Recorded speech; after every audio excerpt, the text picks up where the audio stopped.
Hello dear students. तो आज के इस वीडियो में हमारा टॉपिक है अलजेब्रा ऑफ स्टेटमेंट्स। लेकिन अलजेब्रा ऑफ स्टेटमेंट पढ़ाने के पहले यहाँ पे आपको कुछ ट्रुथ टेबल दिख रहे होंगे। ठीक है, तो पहले इन ट्रुथ टेबल को अपन देखेंगे और ये क्यों बनाया गया पहले वो देख लेते हैं।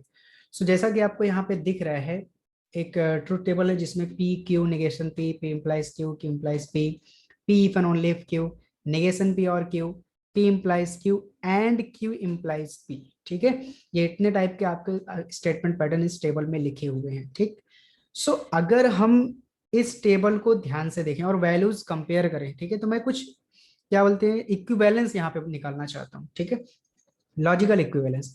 तो ट्राई करते हैं और निकालते हैं लॉजिकल इक्विवेलेंस हमें कहाँ कहाँ दिख रहा है। चलिए, पी क्यू निगेशन पी को छोड़ देते, पी इम्प्लाइज क्यू में है T F T T, Q implies P T T F T, दोनों आपस में इक्विवेलेंस नहीं है, कुछ नहीं मिल रहा है। P if and only if Q, यहाँ मिल रहा है हमें टी एफ एफ टी, ये भी इन दोनों में से P implies Q, Q implies P, दोनों में से किसी के भी इक्विवेलेंस में नहीं है। निगेशन पी और क्यू ये हमारे पास है टी एफ टी टी। तो ये वाला जो अपने पास है negation of P implies Q जो हमें मिला टी एफ टी टी, ये हमें इक्वल मिल रहा है या इक्विवेलेंस मिल रहा है, ठीक है, पी इम्प्लाइज क्यू से। तो यहां से हमारा पहला कंक्लूजन निकल के आया कि जो P इम्प्लाइज Q है वो लॉजिकली इक्विवेलेंस होता है किसके, निगेशन ऑफ P और Q के इक्वल में होता है। ठीक, पहली चीज ये निकल के आई टेबल से। दूसरी चीज अपने पास ये निकल के आ रही है कि अब अगर अपन कॉलम नंबर 6 1 2 3 4 5 ये P if and only if का कॉलम देखें और लास्ट कॉलम 8वां कॉलम देखें, सो इसमें टी एफ एफ टी और यहाँ भी P implies Q and Q implies P क्या दिख रहा है, टी एफ एफ टी। तो यहां से हमें दूसरा कंक्लूजन निकल के आ रहा है कि जो P if and only if Q है यानी डबल इंप्लीकेशन है, ठीक है, वो इक्विवेलेंस होता है P implies Q and Q implies P के इक्वल में। ठीक है, तो इस टेबल से हमें दो कंक्लूजन निकल के आया, P इम्प्लाइज Q का इक्विवेलेंस और P if and only if Q का इक्विवेलेंस।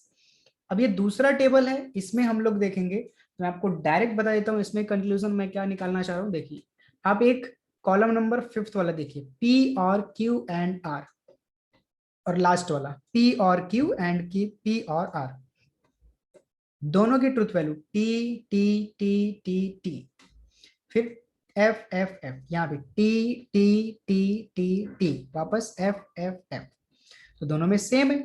तो यहां से हमारा तीसरा कंक्लूजन निकल के आता है कि जो P और Q एंड R है वो इक्विवेलेंस होता है P और Q एंड P और R के। ठीक है, ये तीन कंक्लूजन हम लोग ध्यान में रखते हैं और अब चलते हैं अपना अलजेब्रा ऑफ स्टेटमेंट के ऊपर। सो हमारे पास में अलजेब्रा ऑफ स्टेटमेंट के लिए एक टेबल दिया हुआ है यहाँ पे। ठीक है, तो इस टेबल को हम लोग एक एक पॉइंट करके रिफर करेंगे। तो पहला अपने पास में रूल है, ठीक है, फर्स्ट रूल है अपने पास में आइडेम्पोटेंट लॉ। ठीक, आइडेम्पोटेंट लॉ। सो ये अपने पास में P and P is equivalence to P and दूसरा है P और P is equivalence to P। तो इसको हमें कुछ भी प्रूव करने का जरूरत नहीं है। ठीक है, ये आप ट्रुथ टेबल लीजिए, डायरेक्टली देखिए, उसमें आपको सारा का सारा वही मिलेगा। किसी भी स्टेटमेंट का उसी के साथ में आप कंपाउंड करेंगे, आपको ट्रुथ वैल्यू वही मिलने वाला है। ठीक है, जो ओरिजिनल स्टेटमेंट का होगा। दूसरा आपके पास में कम्यूटेटिव लॉ। तो कम्यूटेटिव का मतलब क्या होता है, इंटरचेंज करना, प्लेस इंटरचेंज करना। देखिए यहाँ पे P और Q है, सो हमने इक्विवेलेंस उसको क्या लिखा, Q और P। ठीक है, लॉजिक टेबल से प्रूव कर सकते हैं, बिना लॉजिक टेबल के भी आप समझ सकते हैं इसको, ट्रूथ टेबल के भी समझ सकते हैं कि P में जब Q का हम लोग डिसजंक्शन करेंगे यानी और करेंगे, या फिर Q में हम लोग P का और करें, डिसजंक्शन करें, तो दोनों का जो ट्रुथ टेबल है सेम आने वाला है। ठीक है, इसी तरह से एंड का भी है, P and Q is equivalence to Q and P। So अगर आपको याद हो रियल नंबर की प्रॉपर्टीज, तो 2 + 3 कैसा होता है, 2 + 3 5 होता है ना, और 3 + 2 भी कितना होता है, 3 + 2 भी = 5 होता है। तो दोनों तो सेम आ रहा है, तो वही यहाँ पे बताना चाह रहा है कि 2 + 2 P और Q अपने पास में क्या होगा, P और Q अपने पास में इक्विवेलेंस होगा Q और P के, और P and Q Q and P के इक्विवेलेंस होगा। फिर उसके बाद में दूसरा है एसोसिएटिव लॉ। तो एसोसिएटिव लॉ में हम लोग क्या करते हैं, ब्रैकेट इंटरचेंज करते हैं। कहने का मतलब है हम लोगों ने क्या किया, P and Q and R पहले कैलकुलेट किया, फिर पी में उसका एंड किया, वो सेम रहेगा। पी एंड क्यू को आपने पहले एंड किया, ठीक है, पी क्यू को पहले एंड किया और बाद में आर के साथ में एंड किया, तो भी सेम रहेगा। बट तीनों एक साथ में करना है तो एक साथ में भी कर सकते हैं, वो भी सेम रहेगा, ठीक है। इसी तरह से और का है। तो कम्यूटेटिव मतलब प्लेस इंटरचेंज करेंगे और एसोसिएटिव मतलब ब्रैकेट इंटरचेंज करेंगे। उसके बाद अपने पास में है डिस्ट्रीब्यूटिव लॉ, ठीक है। डिस्ट्रीब्यूटिव लॉ अभी अभी हमने पीछे एक रिजल्ट देखा, ठीक है, थर्ड हमारा रिजल्ट यहाँ पे आप देख सकते हैं, पी और Q and R is equivalence to P और क्यू एंड पी और आर। तो आपको यहाँ पे सेम रिजल्ट नजर आ रहा है, पी और Q and R is equivalence to P और क्यू एंड पी और आर, ठीक। अब ये हमने अगर इंटरचेंज कर दिया और को एंड से, एंड को और से, तो हमारा यहाँ भी एंड का और का एंड चेंज हो जाएगा। सेम इस ट्रुथ टेबल का यूज करके यहाँ पे बस और की जगह पे एंड, यहाँ एंड की जगह पे और चेंज करके हम लोग जो अपना पहला वाला है पी एंड क्यू और R if equivalence to P and Q और पी एंड आर प्रूव कर सकते हैं, ठीक है। तो इसको अपना एक मल्टीप्लीकेशन के जैसा याद करके रख सकते हो। जैसे मैं आपको बोलूं कि a इंटू, अगर आप b प्लस सी करते हो तो a का मल्टीप्लीकेशन पहले b में होता है, a इंटू बी, फिर बीच में आता है प्लस a इंटू सी होता है। उसी तरह से यहाँ पे p एंड q और अगर आप r करोगे, सो पहले p के साथ में देखो a के साथ कौन मल्टीप्लाई हुआ b, उसी तरह से p के साथ पहले कौन एंड होगा q, फिर बीच में क्या आएगा और, है ना। यहाँ पे बीच में क्या था प्लस, बीच में प्लस आया, यहाँ बीच में क्या और, तो यहाँ और आएगा, फिर p किसके साथ में एंड होगा, r के साथ में, वही चीज आपको मिला, ठीक है। तो आप इसको एज अ मल्टीप्लीकेशन भी याद करके रख सकते हैं, ठीक है, समझ सकते हैं। फिर उसके बाद में अपने पास आता है डी मॉर्गन्स लॉ। तो डी मॉर्गन्स लॉ तो बड़ा आसान है, P एंड Q का negation is equal to negation of P और निगेशन ऑफ Q, जिसको हम लोग बोलते हैं निगेशन ऑफ कंजंक्शन, और इन भाई साहब को बोलते हैं निगेशन ऑफ डिसजंक्शन, ठीक है। तो ये भी आसान है। फिर उसके बाद आइडेंटिटी, कॉम्प्लीमेंट एंड एब्जॉर्प्शन अपन एक देखते हैं, लेकिन उसके पहले कंडीशनल लॉ देख लेते हैं। कंडीशनल लॉ जो है वो अभी अभी हमने पीछे ट्रुथ टेबल से प्रूव करके दिखाया कि P इंप्लाइज Q जो है वो निगेशन P और Q के इक्विवेलेंस में होता है। P implies Q negation P और Q के इक्विवेलेंस में होता है। और उसी के बाद आपके पास में है बाय कंडीशनल लॉ, जिसको हम लोग बोलते हैं। सो P if and only if Q किसके इक्वल में होता है, P implies Q and Q implies P, ठीक है। अब यहाँ तो ऑलरेडी हमने प्रूव किया है कि P if and only if Q जो है वो P implies Q and Q implies P के इक्वल में होता है। बट बाय यूजिंग इम्प्लीकेशन और conditional law, P implies Q किसके इक्वल में होता है, निगेशन P और Q के इक्वल में। मतलब कैसे हम लोग रखेंगे, पहला वाला निगेशन के साथ में, इम्प्लीकेशन के जगह पे और दूसरा वाला एज इट इज। अब ऐसे ही मैं आपको बोलूं अगर ये वाला लिखने के लिए तो कैसे लिखेंगे आप, Q पहला वाला है तो फर्स्ट का निगेशन होगा, इम्प्लीकेशन के जगह पे और होगा, सेकंड वाला एज इट इज रहेगा, ठीक है। तो P इंप्लाइज Q का यूज करके हमने यहाँ पे P इंप्लाइज Q के जगह पे क्या लिखा हुआ है, निगेशन P और Q by using conditional law, and Q implies P के जगह पे भी हमने कंडीशनल लॉ का यूज किया हुआ है, निगेशन Q और P हो जाएगा, ठीक है। जैसे देखिए आपके पास फॉर्मूला था a प्लस बी का होल स्क्वायर, तो हर बार a प्लस बी नहीं आता था ना, आप कुछ भी यूज कर सकते हो, x प्लस वाई का होल स्क्वायर, 3 प्लस एक्स का होल स्क्वायर, वो फॉर्मूला आपने पढ़ लिया, उसका यूज करके आप कुछ भी कर सकते हो। उसी तरह से P इंप्लाइज Q फॉर्मूला है, P इंप्लाइज Q क्या बोलता है, फर्स्ट का निगेशन और Q, तो यहाँ भी आपको ऐसे पढ़ना है, Q इंप्लाइज P क्या बोलेगा, फर्स्ट का निगेशन और सेकंड मतलब P, ठीक है। तो आपके पास में conditional, bye conditional, distributive, De Morgan, associative, commutative, idempotent हो गया। बचा आपके पास में आइडेंटिटी लॉ, कंप्लीमेंट लॉ, ठीक है। ये दोनों थोड़ा इंपॉर्टेंट है, इंपॉर्टेंट है इन द सेंस कि इसको हमें अच्छे से समझना पड़ेगा। तो देखो लास्ट वीडियो में, किसी वीडियो में मैंने बोला होगा आपको कि जो आपका लॉजिक है, मैथमेटिकल लॉजिक, ठीक है, Boolean algebra and set theory, ठीक है, इसमें थोड़ा सिमिलैरिटी है, ठीक है, बहुत सारी चीजों में।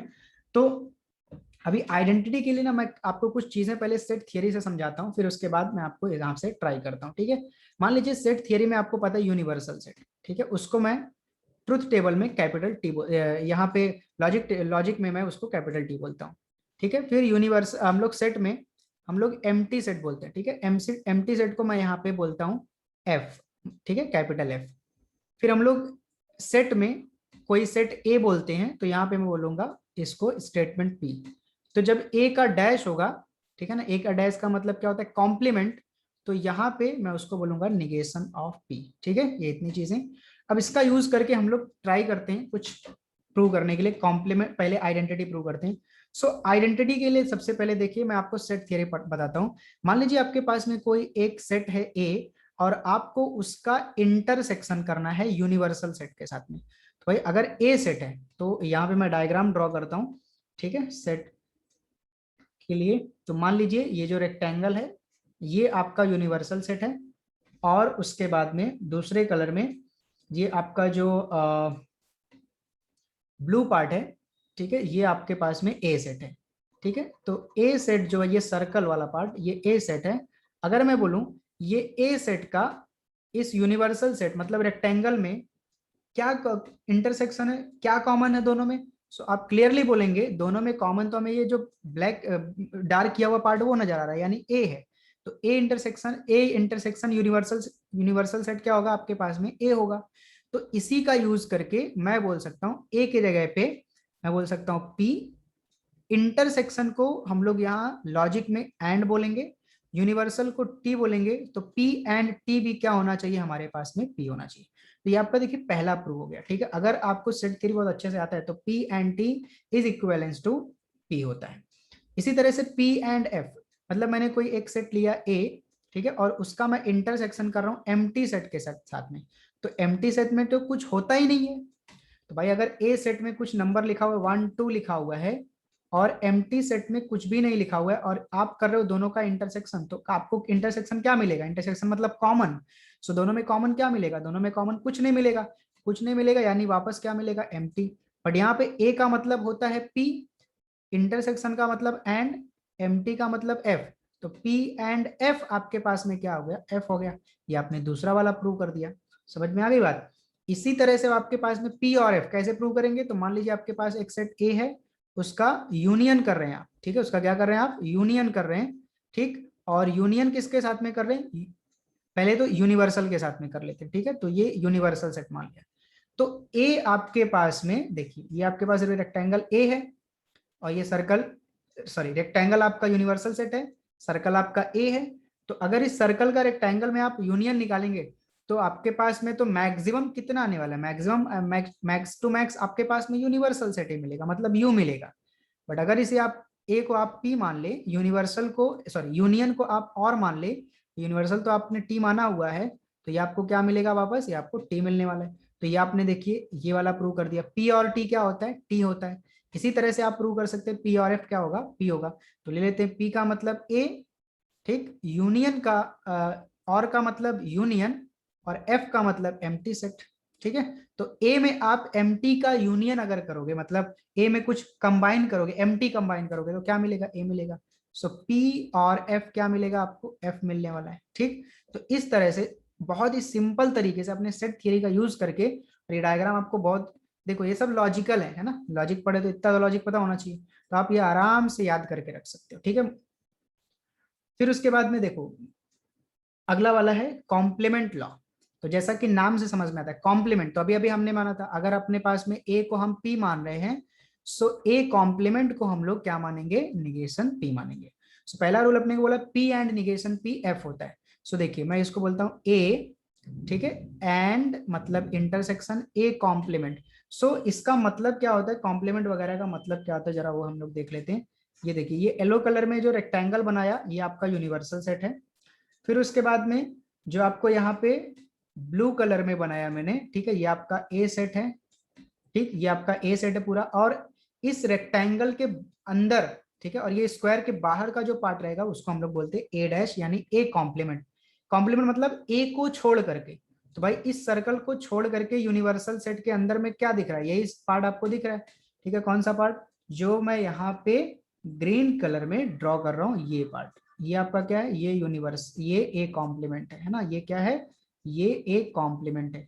तो अब आप मुझे बताइए कि जब भी आप ए का यानी ब्लू पार्ट का ग्रीन के साथ में इंटरसेक्शन करेंगे तो क्या आपको कुछ इंटरसेक्शन नजर आ रहा है, कुछ भी इंटरसेक्शन नहीं नजर आ रहा है ना, कुछ भी इंटरसेक्शन नहीं है। तो ए इंटरसेक्शन ए हमेशा, ए कॉम्प्लीमेंट हमेशा क्या होता है, एम्प्टी होता है।